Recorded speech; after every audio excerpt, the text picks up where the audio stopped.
लगभग लोगों की आदत क्या है? हमारी आदत है शॉर्ट्स पे काम करना। बड़े अच्छे लगते हैं शॉर्ट्स, आपको भी लगते होंगे, मुझे लग रहे हैं तो ऐसा लगता है कि आपको भी शॉर्ट्स बड़े अच्छे लग रहे होंगे। शॉर्ट्स पे काम, कैसे शॉर्ट्स पे? हम चाहते हैं कि जीके भी शॉर्ट में रट लें, ऐसा कोई फॉर्मूला।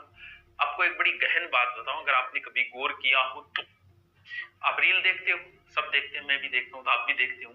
मान लो कि आप यूट्यूब पे रील देख रहे हो, आपने चलाना शुरू किया, चला, समय का पता ही नहीं चलता, एक रील आ रही है, दूसरी आ रही है, तीसरी आ रही है, लगभग घंटा निकलते तो पता ही नहीं चलता है। ये लो जी, घंटा गया, 1 घंटा रील देख रहे, 1 घंटा रील देखी आपने। और कुछ बच्चे ऐसे हैं जो यूट्यूब के ऊपर पढ़ाई भी देखते हैं,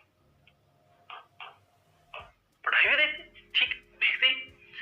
पढ़ाई के अंदर आप देख रहे हो ऑब्जेक्टिव क्वेश्चन, कोई ऑब्जेक्टिव करवा रहा है, आप उसके ऑब्जेक्टिव देख रहे हो, ऑब्जेक्टिव से संबंधित 4 बातें वो एक्स्ट्रा और बता रहा है, आप ऑब्जेक्टिव देखते जा रहे हो। जिस प्रकार रील बड़ी अच्छी लगती है, वाह मजा आ जाता है, रील का घंटे का पता ही नहीं चलता, वैसे ही ऑब्जेक्टिव बड़े अच्छे लगते हैं।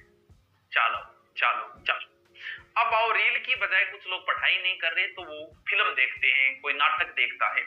यूट्यूब पे वो कोई नाटक देख रहा है, उसने आधे घंटे एक नाटक देखा, आधे घंटे दूसरा नाटक देखा, अगर आप लंबा देखते। और कोई यूट्यूब पे ऑब्जेक्टिव न देख के मैटर देख रहा है, उसने आधे घंटे नदियां देखी, मान लो चंबल नदी देखी, और आधे घंटे उसने हिस्ट्री को देखा, मालदीव। दो ही देख पाएगा 1 घंटे में।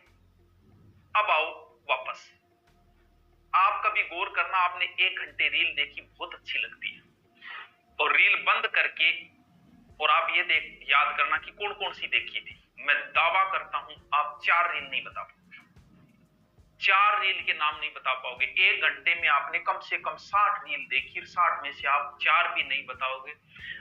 रील जो है वो आपके दिमाग को इतना कमजोर कर देती है, गौर कर लेना। यही है ऑब्जेक्टिव देखने में, पढ़ने में बड़ा मजा आता है, लेकिन बंद करना, जैसे 1 घंटा पूरा हुआ और आप बंद करना और आप गौर करना, आपके 4% भी याद नहीं होंगे ऑब्जेक्टिव के। आपके दिमाग को ऑब्जेक्टिव इतना कमजोर कर देता है, क्योंकि जैसे ही दिमाग को बार बार बदला जाता है, बार बार बदलने से दिमाग कमजोर होता है। अगर किसी एक चीज में लंबे समय तक रखा जाए तो दिमाग ज्यादा काम करेगा। अब आओ, अगर आपने यूट्यूब पे रील नहीं देखे, नाटक देखा, आप बता दोगे कि मैं आधे घंटा तो तारक मेहता का उल्टा चश्मा देखी हूं, और आधे घंटे बाद में कोई हॉरर मूवी देखी, लेकिन ये नहीं बता पाओ। अगर आपने आधे घंटे तक यूट्यूब पे कोई मैटर देखा तो आप बता दोगे कि मैंने पहले नदियां देखी थी, नदियां ही मेरे 4 बात तो याद होगी, या फिर मालदेव की मेरे 2 बात तो याद है, मैं देखी तो आधे घंटा। आपको 2 बातें जरूर याद रहेगी। यहां पर आपको पूछ लिया जाए 1 घंटा बाद को ऑब्जेक्टिव 4% बताई, तेरी याद है? अच्छा लगता है, याद नहीं होता है। अच्छी लगती है रील, याद नहीं होता है, क्योंकि दिमाग को एक ही चीज लंबे समय तक दी जाएगी तो ही स्थायी होगी। अगर आप दिमाग को बार बार बदल रहे हो, एक बार हिस्ट्री का पर्सन आ गया, एक बार ज्योग्राफी का आ गया, एक बार पॉलिटिकल का आ गया, आपका दिमाग इससे कमजोर होता है। अगर इसलिए जो भी चीज पढ़ो, कम से कम आधे से पौन घंटे कंटिन्यू वही पढ़ो। सर ऑब्जेक्टिव का क्या करना? ऑब्जेक्टिव तभी पढ़ो आप, जैसे मान लो आपने नदियां पढ़ ली, मुझसे पढ़ी, किसी से भी पढ़ी, उसके बाद ऑब्जेक्टिव पढ़ो। किस लिए? चेक करने के लिए कि मैंने जो पढ़ा उसमें से मुझे कितने आ रहे हैं, और नदियों के आज तक के आय में किसान कितने। सिर्फ अपने आप को चेक करने के लिए पढ़ना।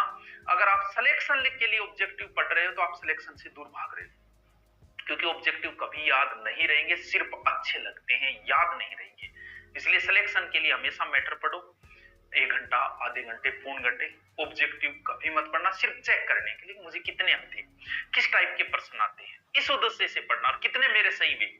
अगर आप सोच रहे हो नदियां आपने पढ़ी नहीं, आप सीधे ऑब्जेक्टिव से नदियां याद करना चाह रहे हो, तो भूल जाना, कभी याद नहीं हो। अच्छी जरूर लगेगी और ऐसा लगेगा मुझे याद हो रही है। आप पढ़ोगे किताब में तो भी लगेगा मुझे याद हो रही है, ये प्रश्न एक भी नहीं होगा। क्योंकि अच्छे लगते हैं दिमाग, और अच्छी चीजें ज्यादा लंबे समय तक नहीं टिक पाती है। पहली बात तो ये कि जब भी पढ़ो, बड़ा मैटर पढ़ो हमेशा, तभी आपकी याद रह पाएगा।